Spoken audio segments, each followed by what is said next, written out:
Hello મિત્રો, આજે ફરીવાર હું આપની સમક્ષ હાજર થયો છું વિડીયો લઈને. કાલે જે વિડીયો બનાવ્યો હતો એ વિડીયોનો પણ મને સારામાં સારો પ્રતિસાદ મળ્યો છે અને લોકોનો પ્રેમ બહુ જ મને મળ્યો છે. તો આપના પ્રેમ અને જોઈ અને હું પાછો પણ આજે તમને એક વિડીયો આપું છું, મતલબ કે વિડીયો બનાવી રહ્યો છું. બરાબર, આ વિડીયો એવા લોકો માટે છે કે જે ગરીબી રેખા નીચે જીવતા હોય એવા લોકો માટે છે. બરાબર, તો આ વિડીયો હું આપના સમક્ષ અત્યારે રજૂ કરું છું, મતલબ બોલું છું. ધ્યાનથી સાંભળજો. બરાબર, તો હું આ વિડીયાનું મુખ્ય નામ મતલબ છે માનવ કલ્યાણ યોજના. માનવ કલ્યાણ યોજના. તો આ યોજના શું છે, કોને મળે, કેવા લોકોને મળે? આ ગુજરાતના તમામ લોકોને મળે. બરાબર, સામાજિક અને આર્થિક રીતે પછાત વર્ગ જે ઓબીસી વર્ગ છે એમને પણ મળે. શેડ્યુલ કાસ્ટ એટલે કે એસસી અનુસૂચિત જાતિ એમને પણ આનો લાભ મળે છે. એસટી એટલે કે અનુસૂચિત જનજાતિ એમને પણ આનો લાભ મળે છે. અને જનરલ કેટેગરીમાં આવતા હોય અને ગરીબી રેખા નીચે જીવતા હોય એ લોકોને પણ આનો લાભ મળે છે. તો હવે આ યોજના શું છે, માનવ કલ્યાણ યોજના, તો એના વિશે હું તમને વિસ્તૃત માહિતી આપવા માગું છું. બરાબર, તો ધ્યાનપૂર્વકથી શાંતિથી તમે સાંભળજો અને આ વિડીયો તમે મારો વિડીયો શેર કરજો અને મારા વિડીયોને લાઈક કરજો અને કોમેન્ટ સેક્શનમાં મને કોમેન્ટ કરજો, જેથી કરીને મારે વિડીયો બનાવવાનો વધારેમાં વધારે ઉત્સાહ જાગૃત થાય અને આપણા માટે અવનવા વિડીયો હું કાયમ માટે લાવતો રહું. બરાબર, તો આ છે ગુજરાત સરકારનું આર્થિક અને નબળા વર્ગના લોકોને 20,000 રૂપિયાની સુધીના ધંધાની સાધનો માટેની કિટ ટૂલ, જે કિટ ટૂલ આવે એના માટેનું છે. અને આ 20,000 રૂપિયા સુધીનું જે સાધનો કિટ આવે એ તમને હાવ એકદમ ગુજરાત સરકારની આ યોજના છે, મફતમાં મળે છે. બરાબર, એનું નામ છે માનવ કલ્યાણ યોજના. બરાબર, તો આ કોને મળે તો એ ખાસ યાદ રાખજો. બરાબર, એની પાત્રતા શું છે, મતલબ કે કોને મળે, કેવા વ્યક્તિને મળે, એની પાત્રતા શું છે? તો આમાં પહેલાં તો 16 વર્ષની ઉંમર જરૂરી છે. 16 વર્ષથી 60 વર્ષની વચ્ચે ઉંમર મર્યાદા હોવી જરૂરી છે. બરાબર, અને બીજું કે પોતાને બીપીએલ કાર્ડ હોવું જરૂરી છે. બીપીએલનું કાર્ડ જે હોય, રેશન કાર્ડ, એ ખાસ જરૂરી છે. અથવા તો તમારે બીપીએલ સ્કોરમાં 0થી 16માં જે કોઈ વ્યક્તિ કે જે કોઈ કુટુંબ આવતું હોય, બરાબર, તો એવા લોકો, એવું કુટુંબ આ માનવ કલ્યાણ યોજનાનો લાભ લઈ શકે છે. બીજું કે આમાં આવક મર્યાદા પણ બતાવવામાં આવી છે. ગુજરાત સરકારે ગ્રામ્ય વિસ્તારમાં 1,20,000 સુધીની એમની આવક કુટુંબની દર્શાવી છે. એટલી આવક હશે એ લોકો જ આનો ફોર્મ ભરી શકશે. અને શહેરી વિસ્તાર માટે 1,50,000 એટલે કે શહેરી વિસ્તાર માટે 1.5 લાખ રૂપિયાની આવક મર્યાદા સરકારશ્રીએ આમાં બતાવી છે. બરાબર, બીજું કે હવે અનુભવમાં જોઈએ તો આમાં શું છે કે પોતાનો અનુભવ જરૂરી છે ધંધા માટે. જેને જે ધંધાનો અનુભવ હોય એ ધંધાની માંગણી કરી શકે અને એનું ફોર્મ ભરી શકે. ધંધો શરૂ કરવાનો હોય, બરાબર, નવો ધંધો શરૂ કરવાનો હોય તેનો અનુભવ પણ હોવો જોઈએ. એક કુટુંબમાં એક જ વ્યક્તિને લાભ મળશે. મતલબ કે એક કુટુંબ હોય તો એક જ કુટુંબમાં એક વ્યક્તિને જ આનો લાભ મળશે. હવે પહેલાં આપણે જોઈએ તો કયા કામ માટેની કીટ મળે છે, તો પહેલું આવશે દરજી કામ. બરાબર, તો દરજી કામ છે તો એ 1,500 રૂપિયાનું કીટ આવે છે. હવે 1,500 રૂપિયાની કીટની અંદર શું શું વસ્તુ આવે, તો એમની અંદર આવે છે એક અને સિલાઈ મશીન આવે, એક એમને કાતર મળશે અને એક માપપટ્ટી મળશે. એમ કરી અને કુલ 1,500 રૂપિયાની કીટ આ અરજદારને મળે છે.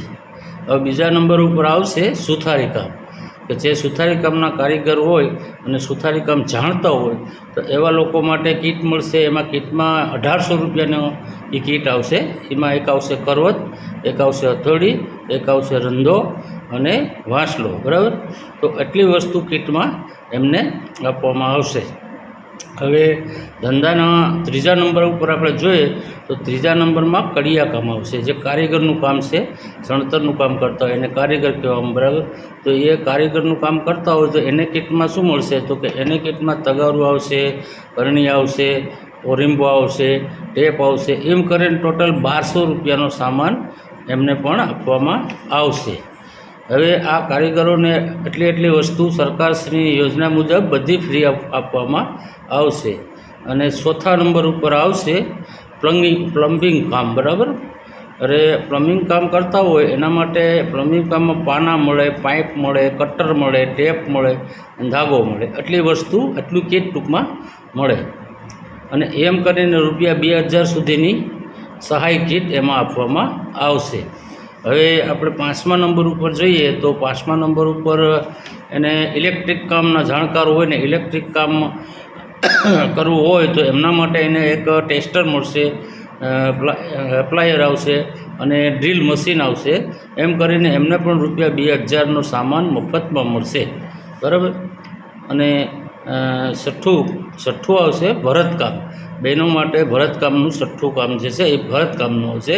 જે બહેનોને ભરતકામ ફાવતું હોય ને અનુભવ હોય તો ભરતકામ માટે પણ ફોર્મ ભરી શકે, તો એમાં એમને મળશે એક મશીન આવશે, એક ફ્રેમ આવશે. એમ કરીને રૂપિયા 1500 સુધીનો સામાન સીધો જ મફતમાં ફોર્મ ભરવાથી એમને મળી જશે, બરાબર. હવે 7મા નંબર આવશે કુંભારી કામ, બરાબર. તો કુંભારી કામમાં એમને કારીગરને મળશે એક સકડો મળશે. સકડો એટલે જે કુંભારી કામના જે વાસણો બનાવવામાં આવે અને જે ફેરવવામાં આવે એ સકડો મળશે. અને બાકી માટીના ઓજારો મળશે. એમ કરીને રૂપિયા 1000નો સામાન તેમને પણ મળે છે. હવે તમને વિચાર થતો હશે કે આ બધું તો કીધું છે, તો હવે આની અરજી ક્યાં કરવી, કોને કરવી, કઈ રીતે કરવી, તો એ પણ હું તમને વિસ્તૃત માહિતી આપું છું, બરાબર. તો આ તમારે કુટીર ગુજરાત ગવર્મેન્ટ ઇન પોર્ટલ ઉપર જવાનું, મતલબ કે મોબાઈલની અંદર ગૂગલ ખોલવાનું અને ગૂગલની અંદર કુટીર ગુજરાત ગવર્મેન્ટ ઇન એવું પોર્ટલ આવશે, ખોલવાનું. એની અંદર લખેલા આવશે માનવ કલ્યાણ યોજના સિલેક્ટ કરી લેવાનું અને પછી તમારે એમાં ફોર્મ ભરતું રહેવાનું. હવે એ ફોર્મ તમારે ભરતું જવાનું, એક વસ્તુ આવશે એ તમામ જોતું જવું અને એમાં સબમિટ કરતું જવું. હવે દાખલા તરીકે ગ્રામ્ય વિસ્તારના લોકો હોય કે ભાઈ આપણે ઓનલાઈન નથી ભરવું, આપણે ઓફલાઈન ભરવું છે, તો તમે ઓફલાઈન પણ ભરી શકો છો. એના માટે તમારે તમારા જિલ્લાની અંદર જિલ્લા ઉદ્યોગ કેન્દ્ર હોય ત્યાં પણ રૂબરૂ જઈને પણ ત્યાંથી તમને ફોર્મ મળી જાય છે. અગર તો તમારે તાલુકો હોય તમારો, તો તાલુકા પંચાયત કચેરી હોય તો તાલુકા પંચાયત કચેરીમાં તમે જશો તો ત્યાંથી પણ તમને માનવ કલ્યાણ યોજનાનું ફોર્મ મળી જાય છે. ત્યાંથી લઈ આવીને પણ તમે ભરી શકો છો. હવે મિત્રો, આ તો થઈ ધંધાની પ્રકારની વાત છે, કેવા પ્રકાર. એવી રીતે મારા ખ્યાલથી લગભગ 28 પ્રકારના ધંધાઓની કીટ ગુજરાત સરકાર મફતમાં સહાય કરે છે, બરાબર. તો હવે જરૂરી કાગળો મતલબ કે જરૂરી ડોક્યુમેન્ટ શું જોશે, તો જરૂરી ડોક્યુમેન્ટની અંદર હું કહું તો એક તો તમારું પોતાનું જે અરજદાર છે એમનું આધાર કાર્ડ જોશે અને પોતાનું નામવાળું રેશન કાર્ડ જોશે અને BPLનું સર્ટિફિકેટનો દાખલો હોવો જરૂરી છે. અને બીજું કે એક આવકનો દાખલો જરૂરી છે. એ તાલુકા પંચાયત કચેરીમાંથી પણ તમે લઈ શકો છો અને ગ્રામ્ય વિસ્તારમાં હોય તો ગ્રામ્ય પંચાયત કચેરીમાંથી તલાટી કમ મંત્રી પાસેથી પણ તમે લઈ શકશો. અને બીજો એક ઉંમરનો પુરાવો, પ્રમાણપત્ર, LC, મતલબ તમારી અવસ્થા ઉંમર કેટલી થઈ છે એનો એક દાખલો જોશે. અને બીજું એક બેંક પાસ જોશે, બેંકની પાસબુક જોશે, બરાબર. અને પાસપોર્ટ સાઇઝનો ફોટો જોશે.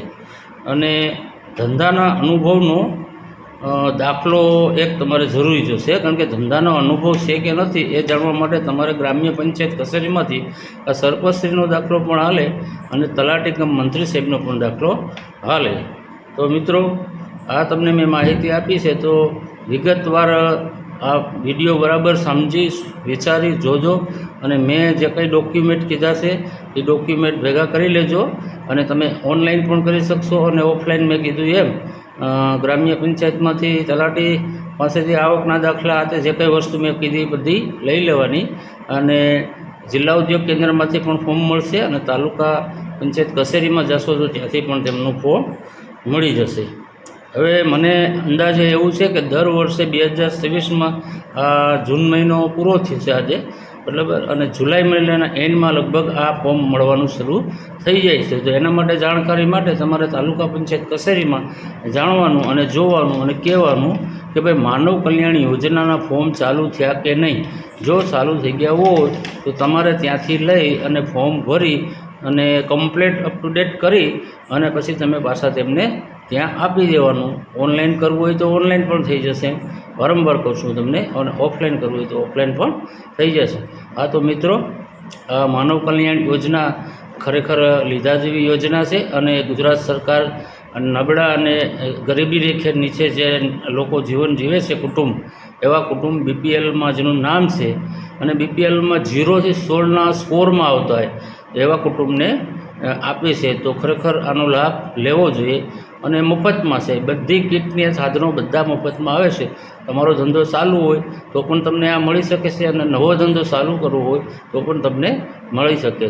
તો મિત્રો, આ વિડીયો મારો કેવો લાગ્યો છે, અને આ વિડીયાની અંદર તમે બરાબર મેં જે કંઈ બોલ્યો એ સાંભળજો, જોજો, નિહાળજો અને આનો અમલવારી કરજો. બસ એટલું. વિશેષ તો મારાથી કંઈક ક્ષતિ રહી ગયો હોય, બોલવામાં ભૂલચૂક થઈ ગઈ હોય તો હું ક્ષમા યાચના માગું છું. બસ એટલું જ. વંદે માતરમ. અસ્તુ.